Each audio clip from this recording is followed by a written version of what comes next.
Welcome to the deep dive. Today, we're taking a stack of sources that are, well, they're uniquely dense. We're plunging into the obsessive, hyper-detailed world of 1980s Wall Street, all through excerpts from Bret Easton Ellis's 1991 novel, American Psycho. Right. And the idea here isn't just to, do a book report. We're treating this material, this inventory of brands, routines, and fragmented conversations as a kind of sociological blueprint. A blueprint for a very specific kind of psychological void. Exactly. And you can see the intellectual frame for this whole thing right from the start. It's not a financial report, it's the epigraph. From Dostoevsky, Notes from Underground. Exactly, from Dostoevsky. And that choice immediately tells you we're not just talking about one disturbed individual. Right, it's bigger than that. Dostoevsky's whole point in the notes was that his narrator wasn't some anomaly. He was a character who must exist as a logical outcome of modern society. A grotesque product of the system. A grotesque but inevitable product. And the core quote we pulled, it just sets up the entire tension of this deep dive. The one about civilization. If we followed every impulse, we'd be killing one another.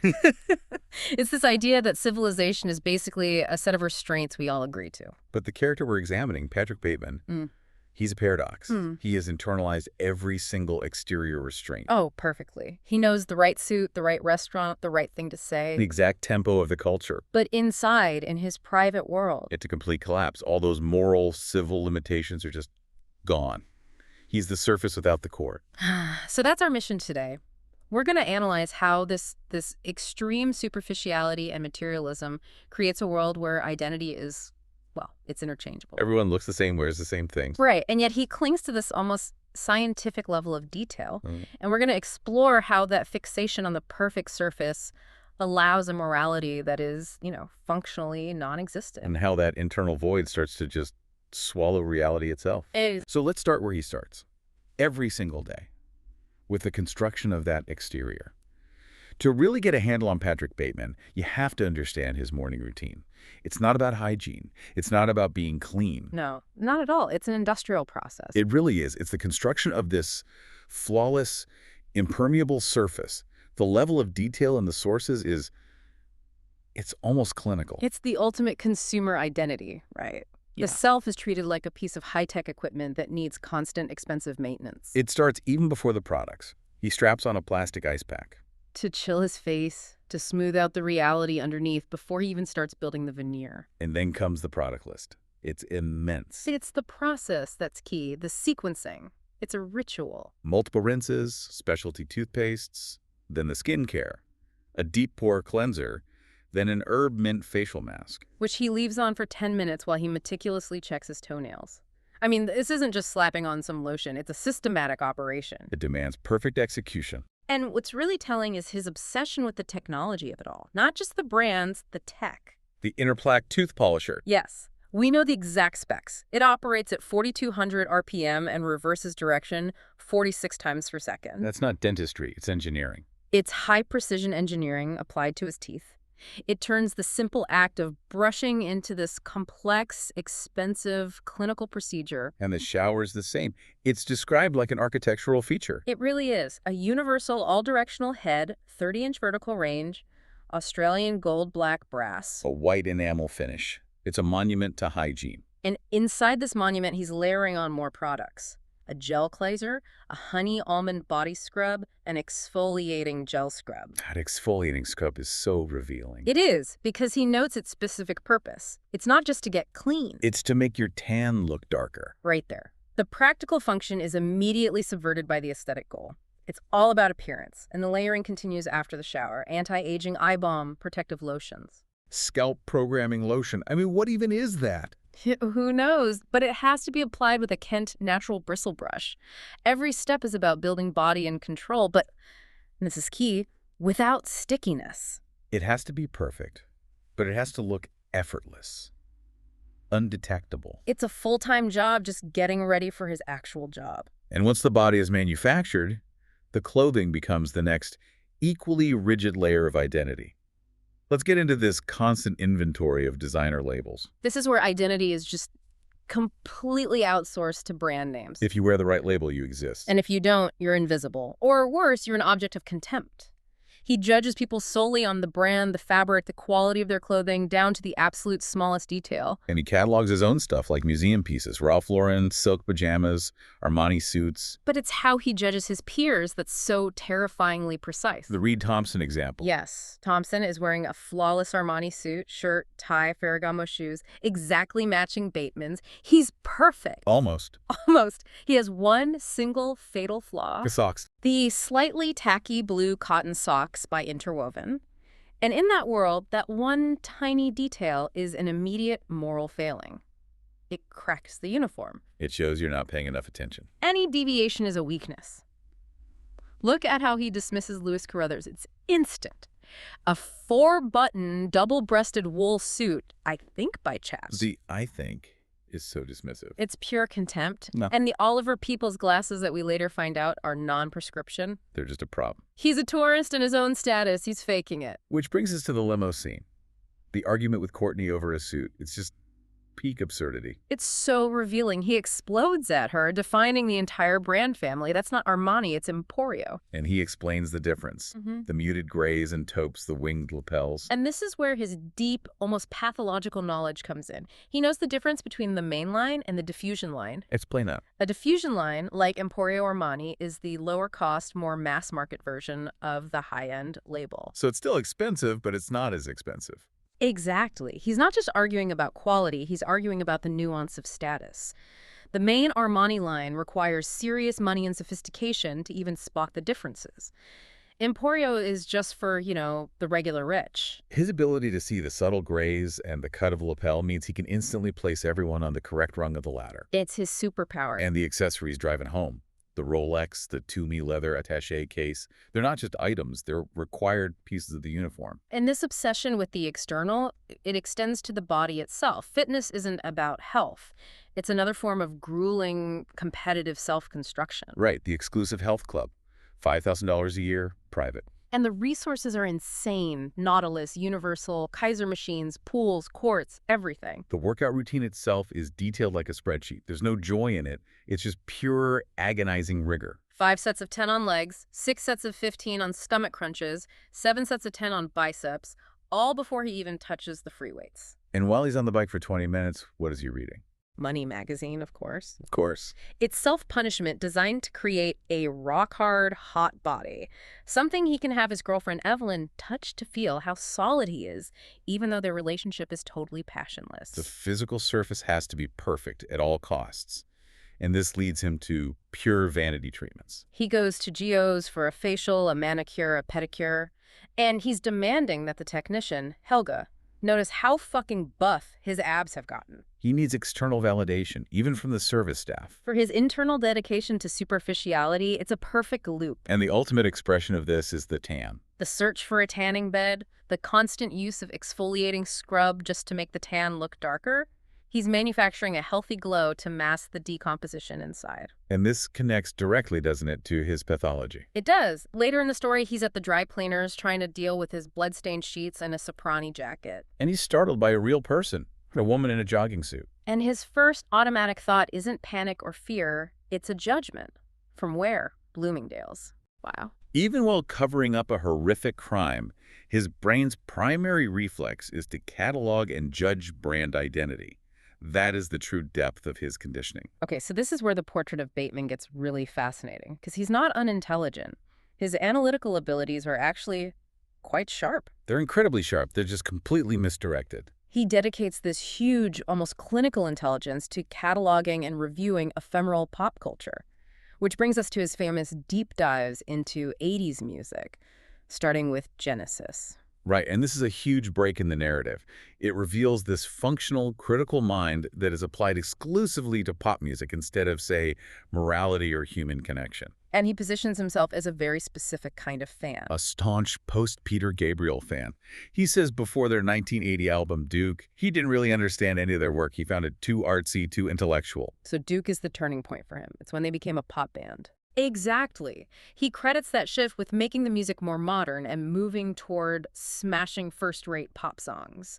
And he analyzes the arrangements, noting how Phil Collins' drums are prioritized over the more complex stuff from the earlier era. He gives really specific examples, too. He points to Misunderstanding as their first big hit of the 80s. And he analyzes the themes. Turn It On Again is about the negative effects of television. He even argues that Please Don't Ask is this really touching song about divorce and custody. And he challenges you, the listener, right? Has the negative aspect of divorce ever been rendered in more intimate terms by a rock and roll group? I mean, the pomposity is incredible, but he's not just a fanboy, he's a pedant. Right, he dismisses songs he doesn't like. He calls Heathay's incomprehensible. And he calls out self-plagiarism. He says, Alone Tonight is a bummer because it's way too reminiscent of Tonight, Tonight, Tonight, which is from a later album. That shows this encyclopedic knowledge of their entire discography. He moves through the next few albums pretty quickly. Abacab is experimental. Genesis is too derivative. But the pinnacle for him is Invisible Touch from 1986. He calls it their undisputed masterpiece. An epic meditation on intangibility. It's just, I mean, he elevates his critique to a philosophical level, which is so startling given his own emptiness. He's talking about how the album resonates on the unknown or the spaces between people. And he gets political, analyzing Land of Confusion as a song about questioning authoritative control. And this is where his analysis takes a really sharp, really alarming turn. Okay. When he's praising the producer, Hugh Padgham, for the clear and crisp and modern sound, he delivers this truly shocking aside. What does he say? He claims the groove on Land of Confusion is funkier and blacker than anything Prince or Michael Jackson has come up with. Wow. Okay, let's pause on that. Yeah, we have to. This is the moment where his critical mind just violently intersects with his racist, hierarchical worldview. His technical analysis is completely severed from any kind of moral or social awareness. It's a huge question, right? Is he just being casually racist, or is there some self-loathing there? Yeah. He's obsessed with a kind of coolness and authenticity that he thinks he can only get from a white English band, while dismissing the very black artists who defined that sound. It confirms his expertise is purely technical. It has no moral weight. And yet, right after that massive moral failure, he wraps up by saying, In Too Deep is the most moving pop song of the 1980s about monogamy and commitment. That contrast is everything.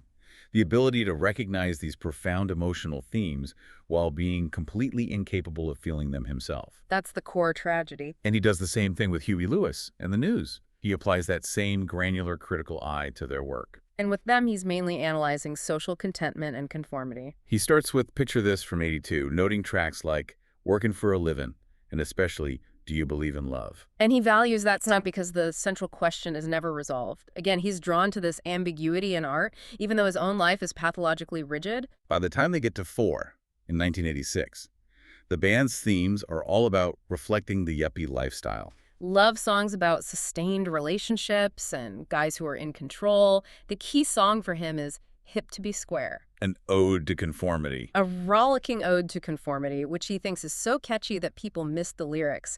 He sees it as this personal statement from the band celebrating middle-class, organized success. And then he holds their 1988 album Small World in the highest possible regard. The most ambitious, artistically satisfying record yet produced.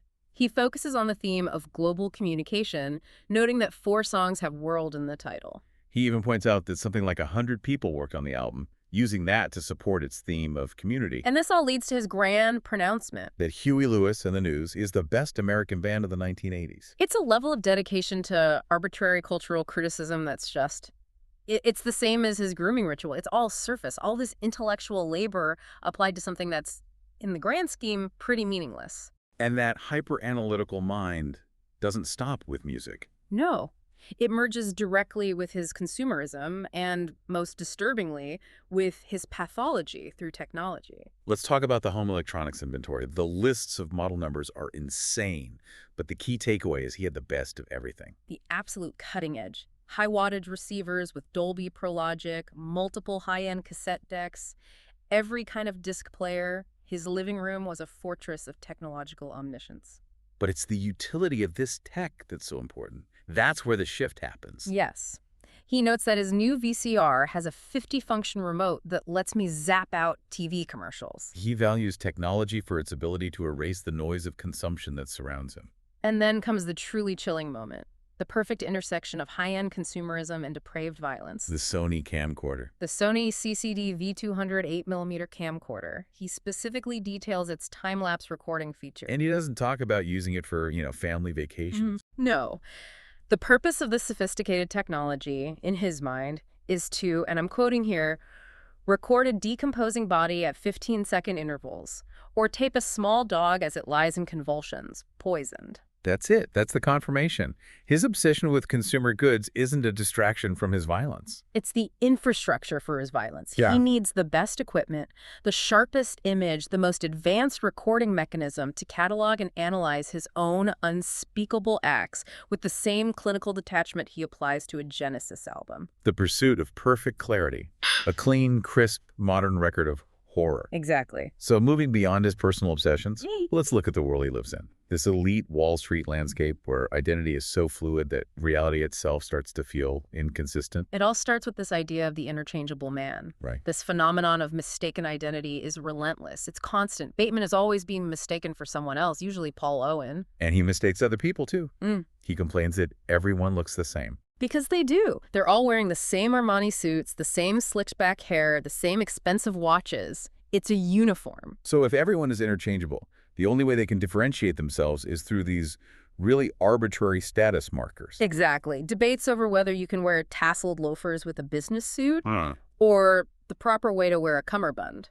And the conversations they have, they perfectly reflect this. They're cynical, they're meaningless, focused purely on hierarchy. We get that horrifying consensus among his peers about women's personality. That the only girls with good personalities are ugly chicks. It's just brutal. All human connection is transactional, and the other discussions are completely vapid. Price complaining that a certain champagne is loser material. And then there are these moments of just pure, bewildering absurdity that everyone just ignores. Yes. At Evelyn's dinner party, a guest, Stash, pushes a chopstick into a piece of fish and shouts, "It moved!" And what's the reaction? Evelyn just laughs and says he's a riot and changes the subject. Meanwhile, another guest is lying about the geography of Vermont, and nobody corrects him. So they live in a world where objective truth and social expectations are completely separate things. Reality can be warped, but brand identity has to stay consistent. And this pathological pursuit of social validation is most fiercely symbolized by one thing. Dinner reservations. Nothing defines status more than getting a table at Dorsia. The Dorsian nightmare. Bateman is rich, powerful, impeccably dressed. And yet he is utterly tormented by his inability to get a reservation there. It contrasts so sharply with his younger brother Sean, who just casually gets a table by talking to the owner. The maitre d' shouting, "We are totally booked," over the phone. It's one of the few things that genuinely cracks his composure. Dorsi represents that final, impenetrable wall of status. It's the place that denies him the ultimate external validation, and it proves that even his perfectly constructed surface isn't enough. But the dinners they do attend are just as revealing. Oh, absolutely. Evelyn fretting over whether the soy sauce is at room temperature.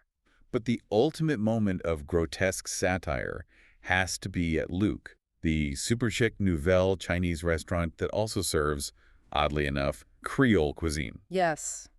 The waiter brings Evelyn her dessert. A chocolate-dipped urinal cake. Let's just sit with that for a second. A chocolate-dipped urinal cake. Presented with total formality. And Evelyn, who is so detached from reality and obsessed only with the appearance of luxury, she coos with delight. She thinks it's a Godiva truffle. And Bateman just notes, dinner was filling. That one anecdote tells you everything. The elite in this world are so disconnected from genuine quality that they cannot tell the difference between gourmet food and a bathroom cleaning product. As long as it's presented with the proper status cues. The object itself is irrelevant. The ritual of consumption is everything. And this surrealism just permeates the background noise of his life, which is structured by his devotion to one thing.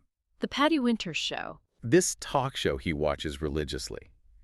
It's a constant thematic mirror to his unhinged internal world. It's the white noise of his society, a non-stop parade of sensational, absurd, or deeply tragic topics that are all consumed with the same detachment as a bran muffin. He's watching shows about autism, deformed people, salad bars. The debate over whether Patrick Swayze has gotten cynical. And an interview with Bigfoot, who he finds surprisingly articulate and charming. He watches segments on home abortion kits, men who've been raped by women, and the crucial debate, does economic success equal happiness? And the men at the bar watching with him all agree. Definitely. A resounding yes. The real significance of the show is how it just flattens information. Yeah. Profound human tragedy and utter absurdity are compressed into these fleeting media segments. Serious issues become indistinguishable from entertainment, and it provides this surreal soundtrack to his entire life. He's consuming the world with perfect detachment, treating human suffering and a list of designer brands as equal inputs. So now we get to the core of it all.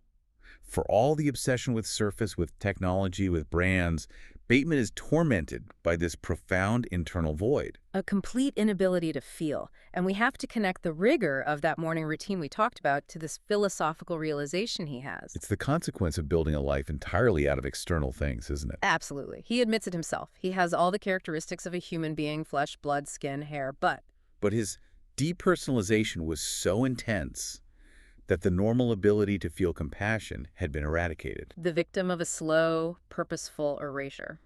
It's a chilling phrase. He concludes that he is simply imitating reality, a rough resemblance of a human being. The 4,200 RPM tooth polisher, the Armani suits, it's all just a highly advanced imitation. And this leads to his grand conclusion about the world that created him. He says, surface, surface, surface was all that anyone found meaning in. And that leads him to a very dark place. The darkest. Evil is its only permanence. God is not alive. Love cannot be trusted. The world is senseless. The endless, exhausting pursuit of status has left him staring into an abyss. And this overwhelming sense of futility, it just permeates his violence. The acts aren't committed out of passion or even real anger. They're committed out of boredom. They're a scientific search for an emotional response. A search that always fails. He applies this cold, critical assessment to the acts themselves, and there's just no gratification. The murder of the child in the zoo is a grim, rationalized example of this. After he does it, he analyzes the act.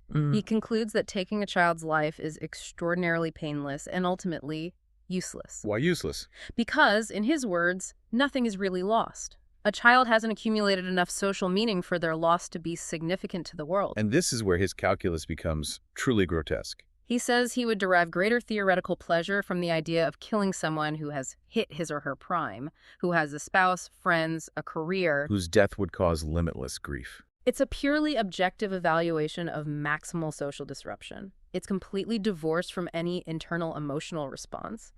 The crime is a transaction, and the victim is chosen based on their potential for impact. And this detachment is clearest when he deals with the marginalized members of society. People he views as less than human. Absolutely. His violence is directed at those with no social recourse. Like the homeless man. He brutally blinds a homeless bum with a knife after pretending to offer him money. The cruelty is so deliberate. It's an assertion of power over someone who is already invisible. And he whispers, "Do you know what a fucking loser you are?" as he does it. Projecting his own self-loathing. Completely. And you see other examples of his racist outbursts, his contempt for the service class. The custodian in the zoo. Telling the black custodian, "Do-it-yourself, nigger," after being asked to flush a urinal. It's just this casual, aggressive assertion of superiority. And the confrontation with the Chinese dry cleaners over the blood-stained sheets. Pure aggression and contempt. He's bellowing threats. "If you don't shut your fucking mouth, I will kill you." His violence is an attempt to enforce order and control in a world he sees as totally chaotic. And all of this pathology, all of this violence, culminates in the Paul Owen mystery. Which raises the ultimate, chilling question about the reality of any of it. Did it even happen? The sources give us this chillingly detailed account of the disposal of the body. Meticulous. Wrapped in towels, put in a Catalina goose-down sleeping bag, carried right past the doorman. But it's the investigation by Detective Kimball where society's own detachment just completely fails. Kimball finds out Owen's datebook shows dinner with Marcus Halberstam on the night he vanished. And Halberstam denies it. And his alibi actually places Bateman with him at another restaurant. And the detective just accepts the lie. Immediately. It's a devastating critique of elite privilege. Kimball basically dismisses the whole case. He suggests Owen went a little nutso, split town. He accepts the most convenient narrative that saves face for the wealthy. Society actively protects its own. And then, the ultimate destabilizing moment.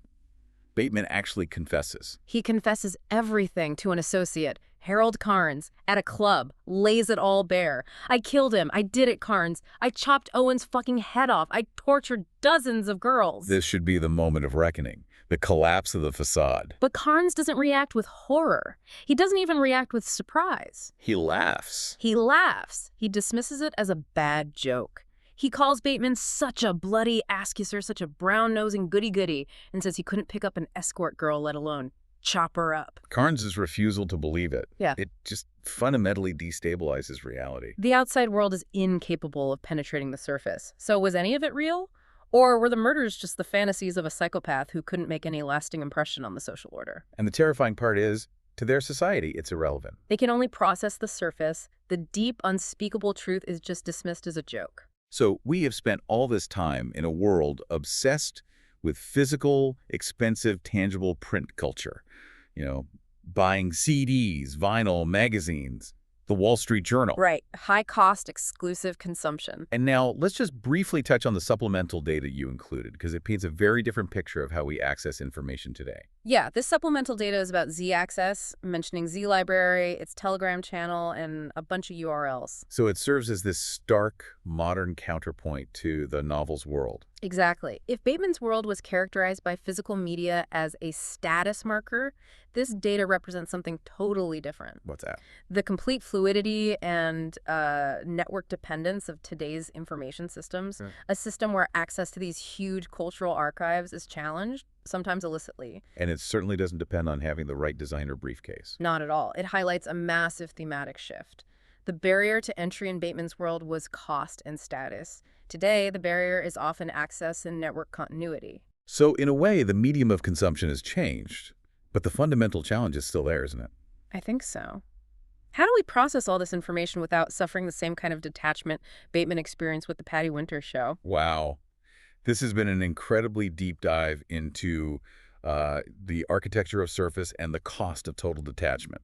We've seen how the meticulous exterior, the Armani suits, the Huey Lewis critiques, the desperate quest for a table at Dorsia, it all ultimately fails to contain the internal anarchy and existential horror. The effort required to maintain that flawless exterior is precisely what hollows out the core.